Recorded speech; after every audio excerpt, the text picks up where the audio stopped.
سوال پہلا جو عام طور پر آتا ہے کہ کیا دجال انسان ہے یا انسان ہوگا، اور اگر انسان ہے تو پھر وہ پیدا ہوا ہے اور اسے مرنا بھی ہے، اور اس کے ساتھ ہی ایک ضمنی سوال یہ پیدا ہوتا ہے کہ اسے تو آنا ہے آخری دور میں، جیسا کہ ہم سنتے ہیں، تو یہ پہلے دور میں اس کا تذکرہ کیا سگنیفیکنس رکھتا ہے، یہ ساری چیزیں ہم آج کے یہ اصلی مسئلہ ہی دجال کے بارے میں ہے۔ اتنا بڑا مسئلہ ہے کہ علماء کی بھی کافی تعداد اس بارے میں انٹرسٹنگلی گرے اسٹیٹمنٹس دیتے ہیں کہ ضروری نہیں ہے کہ انسان ہی ہو، کیونکہ یہ بات عام عقل کے اندر ٹھہر نہیں رہی کہ اگر انسان ہے اور آخری دور میں آنا ہے اس نے، تو پچھلے دور کے صحابہ سے کیسے مل چکا ہے وہ۔ اور علماء نے اتنی بڑی جو ایک کلیم رجسٹر کیا ہے کہ بنی اسرائیل کے ٹائم پہ اس نے کچھ واقعات کیے ہیں یا حضرت سلیمان کے دربار میں پایا گیا ہے، تو یہ کیسے ہو رہا ہے؟ تو اس کے لیے تھوڑا سا ایپرچر کھولنا پڑتا ہے، ذہن یا جو اسپیکٹرم ہے نا اس کے اندر روشنی آنی ضروری ہے یقیناً۔ تو ایک تو سائنس نہیں بتائے گی کہ ہم نے کیسے دیکھنا ہے، سب سے پہلے اصول تو یہ سکتے ہیں۔ سائنس کی سپورٹ ضرور لی جا سکتی ہے، حتمی فیصلہ صرف حدیث بتائے گی یا قرآن بتائے گا۔ تو نبی علیہ السلام نے ہمیں بتا دیا کہ وہ انسان ہے۔ اب ہمیں یہ تو پتہ ہے کہ central figure as a human being لے کے چلنی ہے۔ اب باقی کیا چیزیں سپورٹ کرتی ہیں اس کانسیپچلائزیشن کو، تو وہ اتنی ساری چیزیں تو ہم وہ لے لیتے ہیں، مگر ہم فزکس سے میں یہ نہیں لے رہا ہوں یا کسی اور سائنس یا کسی اور میٹا فزکس سے کہ اس کو کس طریقے سے میں نے دیکھنا ہے۔ حدیث بہت صریحاً ایک الفاظ اس طریقے سے کہ نبی علیہ السلام نے ہمیں بتایا اتنے آسان الفاظ میں کہ اس کو انسان نہ لینے کے پیچھے تو دلیل مانگنی پڑے گی اور کوئی اصول بھی نیا بنانا پڑے گا، مگر انسان ماننے کے پیچھے کوئی ایسی دلیل کی ضرورت نہیں، کیونکہ اتنی یہ حدیث اپنے متن کے اندر ہی اتنی آسانی سے اتنے صریحاً black and white simple truth کے ساتھ بتا رہی ہے کہ وہ ایک آدمی ہے، اور یہودیوں کی ایک عورت اور ایک مرد جو کہ جن کے گھر اولاد نہیں ہو رہی ہوگی اتنے سے، اس کے گھر اچانک دجال پیدا ہوگا، اور اس کی آنکھیں ہوں گی، ایک آنکھ خراب ہوگی دوسری نہیں ہوگی خراب، تو یہ تو انسان کی نشانی ہے۔ اور اگر پھر بھی کوئی کسر رہ گئی تھی تو ایک ایسا بچہ پیدا ہو گیا تھا جو میں نے پچھلے پروگرام میں بتایا نا، کہ جس کے اوپر ایک گمان کیا تھا اور نبی علیہ السلام خود گئے، اور پھر کافی تفصیلی واقعہ ابن سیاد کا، تو اس بارے میں تو کوئی کسی قسم کی شک نہیں ہے۔ اب مسئلہ یہ ہوتا ہے کہ اگر وہ اس وقت پیدا ہوا تھا یا اس وقت ہو سکتا ہے پیدا، تو پھر کتنے ہزار سال کی اس کی عمر ہے؟ ایسا کون سا انسان ہے کہ جو آخری دور میں نظر آئے گا اور پچھلے دوروں میں بھی پایا گیا؟ اور یہاں تو چلیں ابن سیاد پہ تو ہمیں سمجھ آ سکتی ہے کہ جی کوئی زیادہ وثوق سے کوئی بھی نہیں کہہ سکتا کہ وہی دجال تھے، مگر حضرت تمیم الداری نبی علیہ السلام نے خود حدیث ارشاد فرمائی تمیم الداری کے بارے میں۔ تمیم الداری ایک صحابی ہیں جنہوں نے نبی علیہ السلام کو واقعہ اپنا خود سنایا تھا کہ جب وہ ایک سفر میں نکلے تھے، ایک بحری سفر پہ، اور بحری سفر بھی کوئی تجارت کے لیے تھا، تو ان کی جو کشتی ہے، جو جہاز ہے، مطلب طوفان آیا تھا اور اس میں وہ پانی کے اندر ہی گم ہو گئے اور کافی عرصہ گم رہے۔ حدیث میں اس کا پورا تعین بھی کر کے بتایا۔ مقصد یہ بتانے کا کہ وہ حدیث تو میں آپ کو تفصیل سے بتا دیتا ہوں، مگر اس حدیث میں نبی اسلام نے تمیم الداری سے دجال کی ملاقات کا خود تذکرہ کر دیا۔ حدیث کی صحت پہ بھی مسئلہ نہیں ہے، تو ابھی تو آنا ہے دجال نے۔ سوال آپ کا جو ہے نا، اس سے میں تفسیر کی تفصیل میں ابھی نہیں جا رہا ہوں، ابھی ہم کرتے ہیں اس پہ تفصیل، مگر کیا وہ انسان ہے کہ نہیں، یہ اس بارے میں تو کوئی شک نہیں۔ اب مسئلہ ہے کہ وہ پہلے مل آیا، تو وہ کیسا کون سا انسان ہے کہ اپنے دور سے پہلے کے ادوار میں ہی پایا جائے اور اپنے دور کے بعد کے ادوار میں ہی پایا جائے، تو یہ کیسے ہوتا ہے؟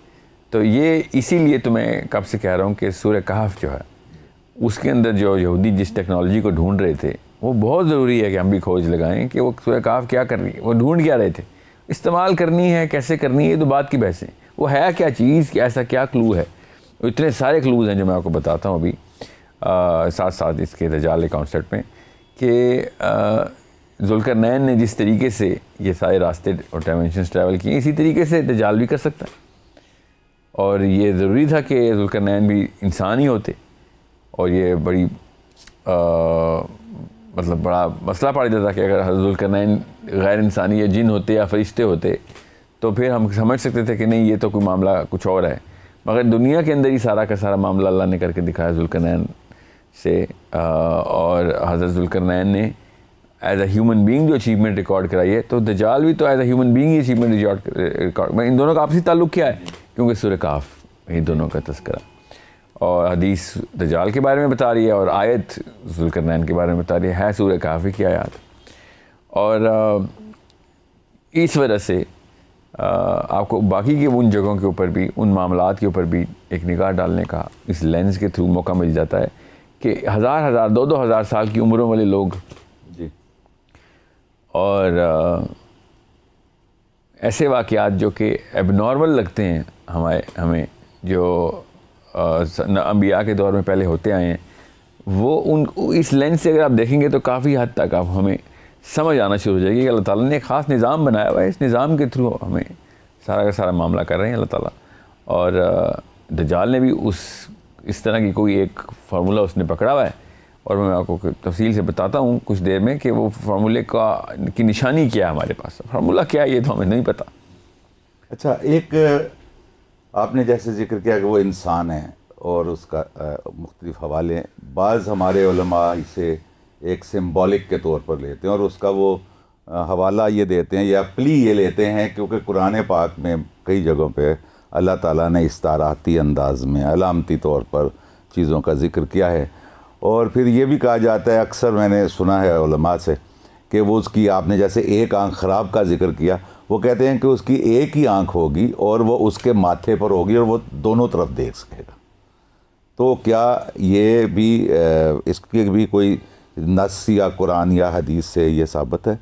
قرآن تو دجال کے لفظ سے ہی آ رہی ہے نا, قرآن میں تو دجال کا لفظ ہی نہیں ہے. جی, حدیث لیکن اتنی زیادہ ہیں کہ کوئی بھی بندہ جس مرضی اینگل سے اس کو ریجیکٹ کرنے کی کوشش کر نہیں سکتا. اتنی ساری احادیث اتنے سارے ترک سے ملتی ہیں, ایسے ڈیٹیل کے ساتھ ملتی ہیں کہ اس کانسیپٹ کو ریجیکٹ کرنے کے لیے بہت مطلب آنکھیں بند کرنی ضروری ہے. ورنہ تو جو بھی جس میں اینگل سے دیکھیں گے حدیث کی تمام تر صحیح الاسناد حدیث کی کثیر تعداد ہے جس کی بات کوئی بھی ڈینائی نہیں کر سکتا کہ دجال کا کانسیپٹ کیا ہے. ٹھیک ہے, تو اب سمبولک ماتھے پہ آنکھ, یہ تو اس کے بارے میں تو کچھ بھی لکھا ہی نہیں ہے کہیں پہ, نہ قرآن میں نہ حدیث میں.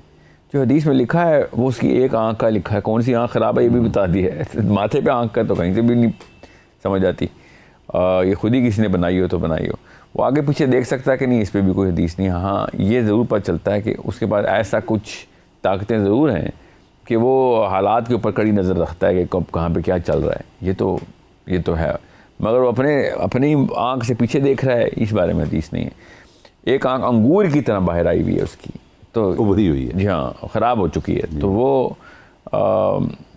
اتنا آسان سا یہ, مطلب اس میں استعارہ کیوں لیا جائے, اس کو کیوں زبردستی ہم تمثیلی پیرائے میں زبردستی کھینچیں, حالانکہ بڑا آسان سی بات ہے کہ ایک آنکھ خراب ہے دوسری ٹھیک ہے. اور حدیث میں یہی ہے, حدیث استعارہ تو استعمال ہی نہیں کر رہے ہیں. پر نبی علیہ السلام نے ارشاد فرمایا کہ استعارہ ہوتا کہ تمہارا رب ایک آنکھ والا نہیں ہے. ٹھیک ہے, تو استعارہ تھوڑی ہے کہ وہ ایک سمبل ہے, باقاعدہ بتایا انگور کی طرح پاپ اپ ہوئی ہوئی ہے, باہر نکلی اس کی پروٹروڈنگ آئی ہے. اور ایک آنکھ کا مطلب یہ ہے کہ سینٹر میں نہیں ہے وہ ایک آنکھ. ایک آنکھ خراب ہو دوسری آنکھ ٹھیک ہے, دو ہی آنکھیں ہوتی. اچھا, یہیں سے آپ نے جیسے ذکر کیا کہ محیر العقول ایسے واقعات ہیں یا ایسی مثلا عمریں قد, تو میرے ذہن میں جب آپ ذکر کر رہے تھے کہ اس کی عمر کا دورانیہ کیا ہوگا, تو ایک حضرت نوح علیہ السلام کے دور کا ایک نام آتا ہے اوج بن انق. تو اس کے بارے میں بتائیے. اس کے بارے میں بھی سنا ہے کہ اس کا ٹخنا زمین سے 30 فٹ اونچا تھا, اور ایسا یہ ایک تو بتائیے کہ اس کی اوریجن کیا ہے. نہیں, اس کی اگر صحت جتنے بھی لٹریچر ہیں اس کی صحت میں اتنے مسائل ہیں, ہم اس کے اوپر زیادہ لمبی بحث نہیں کر سکتے. مگر گریک لٹریچر میں گریک کا مطلب یونانی نہیں, گریک الہیات نہیں, مطلب جو بائبل کے اندر گریک انٹرپریٹیشن ہے اس کے اندر یہ تفصیل. جی ہاں, یہ اس پروگرام میں ہمیں یہ بھی اس بارے میں بھی بات کرنا ہے کہ یہ کلیئرٹی ہو جائے کہ جو ہے بائبل ٹیلز کون سی ہیں, یونانی ایپکس سے یا کوئی یونانیات سے یا مصریات سے کون سی باتیں شامل. میں بتاؤں گا نا اس میں, جہاں میں بائبل کوٹ کروں گا ساتھ ساتھ بتاؤں گا, فکر نہیں کریں. اور بتا بھی رہا ہوں کہ کیونکہ بائبل لکھی یونانی میں گئی نا, گریک میں لکھی گئی ہے, تو لگتا ہے ایسے جیسے نازل ہی گریک میں ہوئی ہے. اصل میں تو حضرت عیسیٰ کو تو یونانی نہیں آتی تھی, تو نہ ہی حضرت عیسیٰ کے حواریوں میں سے کسی کو آتی تھی.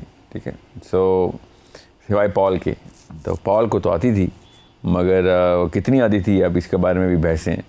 مگر گریک جو سیپٹوجنٹ کہتے ہیں اس کو, جو original compilation of the Bible ہے, وہ انہوں نے یہودی رہبائز کے تھرو ہی کروائی تھی جن کو گریک کا علم تھا, اور وہ ہیبرو سے گریک کو ٹرانسلیٹ کرتے تھے, اور گریک جو ہے معاملات وہ لکھتے تھے, جتنے بھی ان کے پروفیسرز تھے اس وقت, تو اس کو سیپٹوجنٹ بولتے ہیں.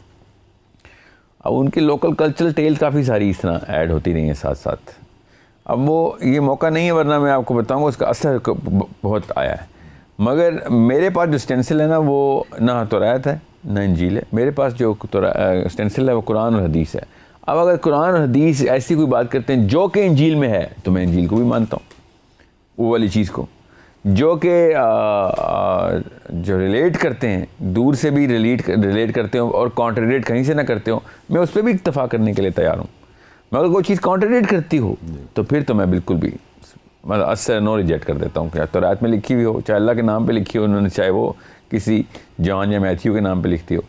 مگر اگر حدیث کلیئرلی بتا رہی ہے کہ یہ واقعہ نبی علیہ السلام سے ہمیں خود ہم تک پہنچ گئے, اور اس پہ انجیل بھی ایک بیانیہ دے رہی ہے, اور اس میں کچھ ایسا بیانیہ بھی ہے جو کہ سپورٹنگ ایویڈنس کے طور پہ بھی ساتھ ہی انہوں نے یہی بتایا کہ اللہ کی طرف سے آئی ہوئی ہے ان کے خیال سے, تو اس میں مجھے لینے میں کوئی آر نہیں ہے, کیونکہ وہ سپورٹ کر رہی ہے اس حدیث کے متن کو. تو ایسا یہ ایکسٹینسل ہے جس کے اوپر ہمیں دیکھنا ہے. تو یہ جو واقعہ آپ بتا رہے ہیں نا, یہ حدیث سے آ رہی ہے. اچھا, حدیث اس سے آ رہی ہے. کہا یہ جاتا ہے کہ وہ جو کشتی بنائی گئی تھی اس کی لکڑی وہ اتار کے رکھ دیا. جی ہاں, اور وہ درخت کا بھی بتایا گیا کہ وہ صرف وہی تھا جو بندہ اس درخت پہ, اسی نے اگایا تھا وہ درخت ایکچولی. اب یہ آپ ہمیں بتا رہے ہیں کہ یہ ایک بائبل ٹیلز میں ہے, اس کی اتھینٹسٹی بائبل ٹیل میں بھی نہیں ہے. اچھا, بائبل ٹیل جو ایک کی ورڈ ہے, بائبل کے اندر کچھ کہانیاں وہ بائبل ٹیل ہیں. بائبل کے امبریلا کے اندر کافی ساری کلچرل سٹوریز ہیں, جی وہ بائبل ٹیلز کہلائی جائیں گی. یعنی اسرائیلیات میں ہم انہیں شمار کر سکتے ہیں. اس کو اسی کو اسرائیلیات بولتے ہیں. جی, تو گویا وہ اس کا 30 فٹ کا ٹخنا اور 10 فٹ کا حضرت موسیٰ علیہ السلام کا قد, 10 فٹ کا عصا اور 10 فٹ کی چھلانگ لگا کر انہوں نے اس پہ مارا. یہ ساری باتیں جو ہے یہ وہی ہیں, دیوالائیت ہی ہیں ساری. نہیں ہو سکتا ہے یہ درست ہوں.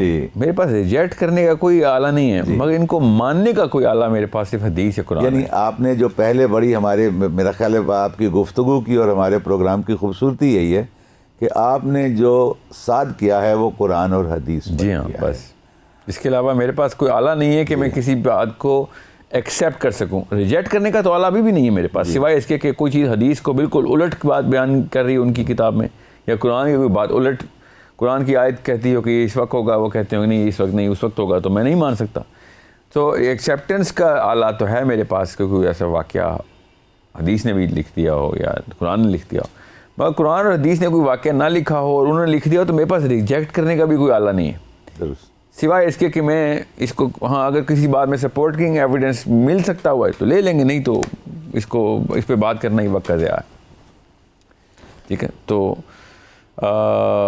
یہاں تک تو جی, کیونکہ دجال کے اوپر بہت بائبل ٹیلز ہیں. جی, یہ تو ہے. اور یہ جو قد کی باری ہے کہ یہ بھی کہا جاتا ہے کہ حضرت آدم علیہ السلام کا قد جو تھا وہ 70 گز تھا, یا عمریں بہت طویل ہوتی تھیں. یہ تو حدیث ہے. تو اسی تناظر میں ہم یہ, جیسے آپ نے دجال کا ذکر کیا کہ وہ ہو چکا ہے, پیدا ہو چکا ہے, اور وہ اس میں اسرائیل میں یا یہودی کے ہاں, تو اس کا مطلب ہے کہ وہ اپنی زندگی کسی اخفا میں اس وقت پردہ اخفا میں ہے، جی رہا ہے وہ، اور وہ ایک دن ظاہر ہوگا. جی ہاں. اب اس کا ثبوت یہ ہے کہ یاد رکھیے گا اس کانسیپٹ کو سمجھنے کے لیے نبی علیہ السلام نے ہمیں خود سینس دی ہوئی ہے. اللہ کے نبی علیہ السلام جب معراج پہ گئے ہیں تو ایک اثنا میں واپس آ گئے، اسی ساتھ میں واپسی ہوئی ہے. ایک چھوٹا سا پہر اللہ تعالیٰ نے خود کہہ دیا کہ ایک رات کے ایک پہر کے اندر ہی واقعہ کر دیا، مگر وہ وقت تو کہیں لگا ہے، کہیں نہ کہیں تو وہ وقت لگا ہے. اور علماء کا پوری طریقے سے اس پہ اکتفا ہے، جمہور علماء اس کو پوری طریقے سے ایکسیپٹ کرتے ہیں کہ وہ عمر میں ایڈ ہوا ہے نبی علیہ السلام کے وہ ٹائم.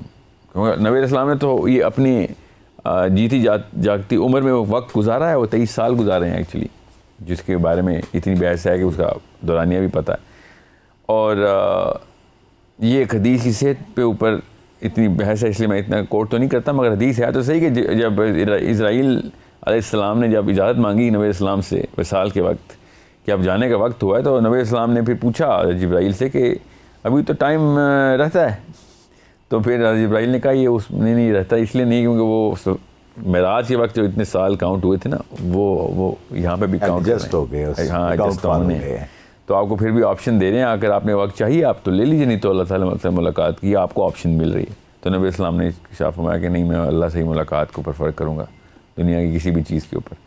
تو وہ یہ کانسیپٹ تو ہمیں پتہ ہے کہ اسپیس کے اندر کہیں نہ کہیں پہ تو ٹائم گزر رہا ہے. اب دجال کا بھی گزر رہا ہے. مسئلہ یہ ہے کہ میرا اپنا خیال یہ بھی میں تفصیل میں بتاتا ہوں آپ کو کہ جس جگہ پہ اس نے وہ ڈیسیژن لے لیا ہے، جو بھی ٹیکنالوجی اس نے استعمال کی ہے، جو بھی جس طریقے سے بھی، یہ سائنس کی بات نہیں ہوتی، ٹیکنالوجی سے ہم سمجھتے ہیں کوئی مٹیریل معاملہ ہے. This is not a matter based technology even though it does affect the matter. He is using a lot of matter physical concept جو کہ اللہ تعالیٰ نے، جیسے فار ایگزامپل حضرت ادریس کے ساتھ، حضرت الیاس کے ساتھ، حضرت عیسیٰ علیہ السلام کے ساتط یہ واقعات ہو رہے ہیں، حضرت ذوالقرنین کے ساتھ یہ واقعات ہو رہے ہیں، حضرت عزیر کے ساتھ یہ واقعہ ہو رہا ہے. قرآن پاک تو بتا رہا ہے ہمیں، ہم خود ہی نہیں دیکھ رہے تو ایک الگ کہانی کہ اس دنیا کے اندر بیٹھ کے بھی آپ کسی اور دنیا اور کسی اور جہان کے اندر یہ معاملات اپنے پورے کر سکتے ہیں.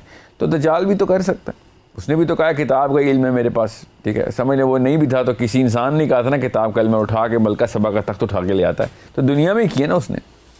تو یہ ایک بہت ضروری کانسیپٹ ہے کہ آپ کو پتہ ہو کہ دجال دنیا کے اندر، اگر کسی بھی بندے کو دجال کو چھوڑیں، مجھے بھی اگر ایک ایسا کوئی ٹیکنیک ملے کہ جس کے تھرو میں ٹائم کے ڈفرینٹ وقت کے ڈفرینٹ ادوار میں جا کے دیکھ کے آ کے واپس آؤں اور مشاہدہ کر کے وہاں سے کچھ سیکھ کے آؤں، تو میری بھی طاقت کافی بڑی ہو جائے گی. میں فار ایگزامپل آگے سے ہو کے واپس آ جاؤں تو مجھے پتہ چلے گا کہ کیا کیا کام کر سکتے ہیں انسان. میں ابھی سے شروع کروا دوں، یا پھر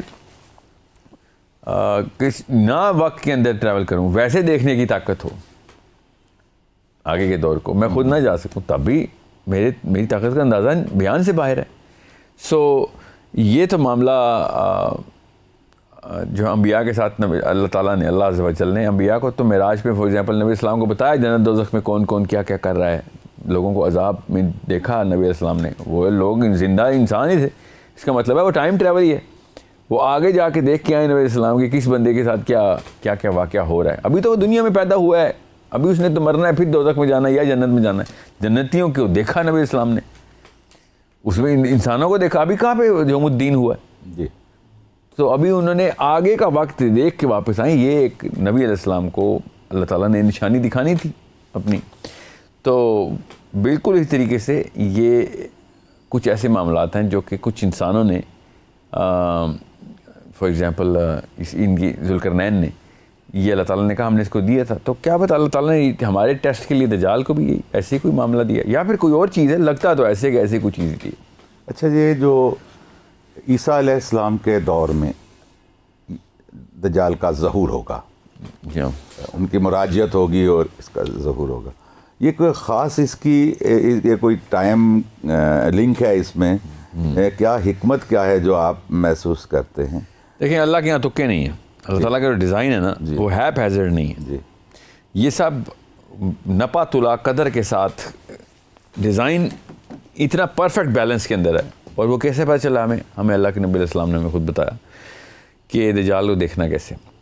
دجال کا پہلا جو سائٹنگ نبی علیہ السلام نے خود کی وہ حضرت عیسیٰ کے ساتھی کی خواب میں نبی علیہ السلام نے کہا کہ میں نے دیکھا کہ حضرت عیسیٰ جو ہے نا وہ 2 بندوں کے کندھوں کے اوپر ہاتھ رکھے ہوئے کعبے کا طواف کر رہے ہیں. اور پھر انہوں نے ارشاد فرمایا کہ میں نے ان کے پیچھے دیکھا کہ دجال بھی بالکل اسی طریقے سے حضرت عیسیٰ کی نقل اتارتے ہوئے کہ جیسے کاپی کرنے کی کوشش کر رہا ہو, وہ بھی کعبے کا طواف کر رہا ہے. ٹھیک ہے.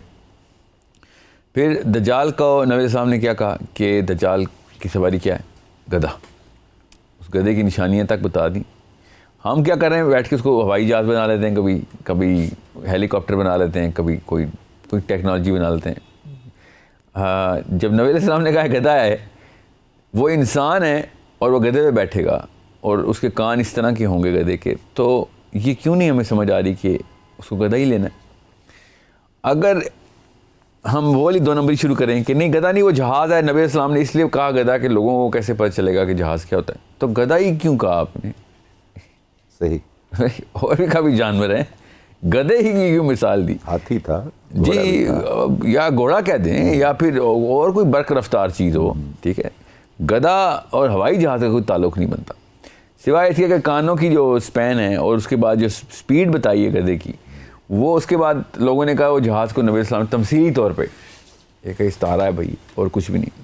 حالانکہ ایسا نہیں ہے, گدھے کے پیچھے ایک وجہ ہے. یہ ہم جو تمثیل کا یا علامت کا یا استعارے کا استعمال کر کے دین کی تفہیم کی کوشش کرتے ہیں, اس کی کیا وجہ بنیادی طور پر؟ کچھ جگہوں پہ تو جہاں پہ اللہ تعالیٰ نے خود آیات متشابہات دی ہیں نا, تو وہاں پہ تو اللہ تعالیٰ نے بتایا کہ بھائی میں اب جنت کا کوئی پھل تمہیں تو نہیں دکھا سکتا, تو تمہارے پھلوں کی مثال سے ہی بتاؤں گا کہ اس طرح کے ہیں. تو متشابہات تشبیہات میں سے آتا ہے. تو اس کے علاوہ اب ہماری اپنی کج فہمی ہو کہ جس میں ہمیں کوئی بات کہیں ادھر ادھر نہیں سمجھ آ رہی ہے, سائنس کا علم نہ ہو, سائنس کا علم بالکل بھی نہیں ہے, اور معارج بتانے آپ نے کہ اللہ نے کہا ہے کہ معارج کیا ہوتے, کون سے راستے ہوتے ہیں, تو پھر آپ سیڑھیاں ہی بولیں گے نا اس کو. اب سیڑھی تو نہیں ہے وہ, سیڑھی تو اور سلو کام ہوتا ہے. آپ میرے سامنے سیڑھی رکھ دیں اور میں نے سیدھا چلنا ہو ویسے زمین پہ, تو سیڑھی تو سلو کر دے گی. اللہ تعالیٰ نے معارج کو سب سے تیز ٹریک بتایا. تو سیڑھی کا استعارہ استعمال کرنا اس وقت کے بندے کی مجبوری تھی کہ میں کیا کر رہا ہوں, اوپر جانے کے لیے بات ہو رہی. حالانکہ اوپر اور نیچے جانا کچھ نہیں ہوتا اسپیس میں. اسپیس اوپر نیچے کے جو چیز جو مبرہ ہے پوری طرح, کیونکہ اوپر اور نیچے زمین کا ایک ایسا معاملہ ہے کہ کیونکہ گریوٹی ہے ادھر, تو ہم اوپر جاتے ہیں تو نیچے آ جاتے ہیں. فرشتے تو بغیر گریوٹی کے ٹریول کر رہے ہیں, تو یہ اوپر یہ نیچے, اس کا مطلب ہے چاند ہم سے اوپر ہے, مگر ہم چاند پہ جائیں گے تو زمین ہمیں اپنے سے اوپر نظر آئے گی. اسپیس میں تو ایسا کانسیپٹ نہیں ہے. تو مگر جس بندے کو نہیں یہ سائنس, اس نے پھر ایسی بات نہیں کرنی ہے کہ استعارے لگائیں. تو اور خیر ہے یہاں تک اگر استعارہ بھی استعمال ہو, مگر جب ایکسپلینیشن اور اتنی کرٹیکل میٹرز کی بات ہو اور اس کے اوپر ہم استعارات شروع کر دیں اور سملیز اینڈ میٹافورز کی کیٹیگرائزیشن کے اوپر اصولی جنگ شروع کر دیں, تو سب سے پہلے تو یہ اصول واضح کریں کہ استعارہ کہاں استعمال کیا جانا چاہیے کہاں نہیں, یہ اصول بتا دیں. یہاں پہ تو بات صریحاً اور خود اللہ کے نبی علیہ السلام سیلف ایکسپلینیٹری بات کریں کہ میں نے دجال کو عیسیٰ کے پیچھے طواف کرتے دیکھا, اور پھر دجال کو گدھے پہ دیکھا.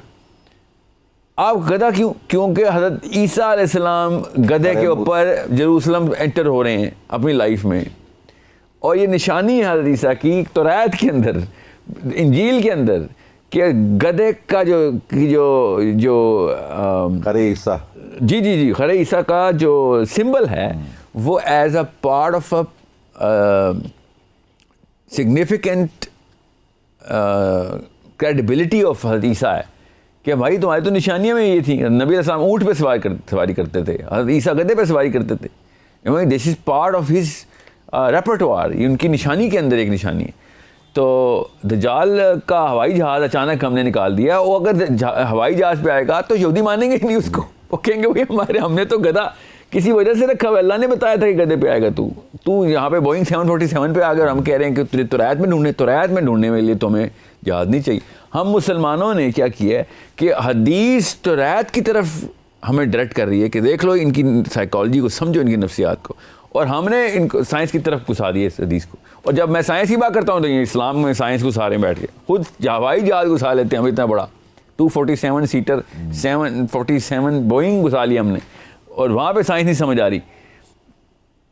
اللہ تعالیٰ کے نبی اسلام نے ہماری آسانی کے لیے بتایا تھا. یہودیوں کی دو فرقے اس وقت, اور دونوں بڑے پائے کے تعداد میں, یہ بھی نہیں کہ کوئی ایک مائنورٹی میں. دونوں فرقوں میں ایک امتیاز جو ہے وہ یہ ہے کہ ایک کہتا ہے کہ دجال گدھے پہ آنا ضروری ہے. دجال نہیں, وہ کہتے ہیں مسیحا گدھے پہ آنا ضروری ہے. اور دوسرے فرقے نے اس کی ایکسپلینیشن دی ہے کہ اگر یہودی دنیا کے سارے اسرائیل میں آ گئے تو پھر یہ گدھے پہ نہیں آئے گا, پھر گدھے پہ آنا ضروری نہیں ہے.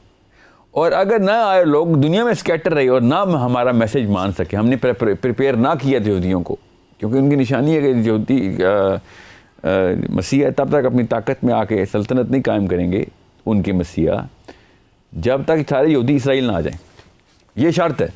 مسیح نے سب سے پہلے یہودیوں کو اسرائیل بلانا ہے. یہ اہل یہود کی فقیہی شرائط میں سے نقطہ ہے. اب اگر سارے یہودی اسرائیل آ گئے تو اس کو گدھے پہ آنے کی ضرورت نہیں ہے. سائنس بھی یہ بتاتی ہے. دیکھیں اگر آپ یہودی بن کے سوچیں تو آپ کو پتہ چل جائے کہ بھائی پہلے ہی کام ہو چکے تھے, نشانیوں کی کیا ضرورت ہے. اور اگر یہودی دنیا میں رہے تو یہ گدھے پہ ہی آئے گا, تاکہ دنیا اس کے پیچھے واپس آئے, کیونکہ دنیا کو تیرے اس نشانی کی ضرورت پڑے گی کہ تو گدھے پہ ہی آئے. یہ فقیہی مسئلہ اہل یہود میں ڈسکشن میں چل رہا ہے. ہم یہاں پہ گدھے اڑا کے جہاز گھسا دیا ہم نے. وہ حالانکہ کتنا سیریس لے رہے ہیں اپنے مسیح کو, اور ہم نے مسیح دجال کو سیریس نہیں لیا ہوا, حالانکہ ہمارے اوپر آفت بن کے آنا ہے, ان کے اوپر آفت بن کے نہیں آنا. ہم نے اس کو کیجول لیا ہوا ہے اور سمبل گھسا دیے ہیں, اور نام علم کا گھسایا ہوا ہے کہ ہمیں بڑا علمی قسم کی بحث ہو رہی ہے. اور وہ جو کہ اصل میں مانتے ہیں, جنہوں نے اپنی جانیں قربان کرنی ہے, سب مال قربان کرنا ہے اپنے مسیح پہ, وہ کہہ رہے ہیں کہ گدھا نہ ہوا تو ہم مانیں گے نہیں.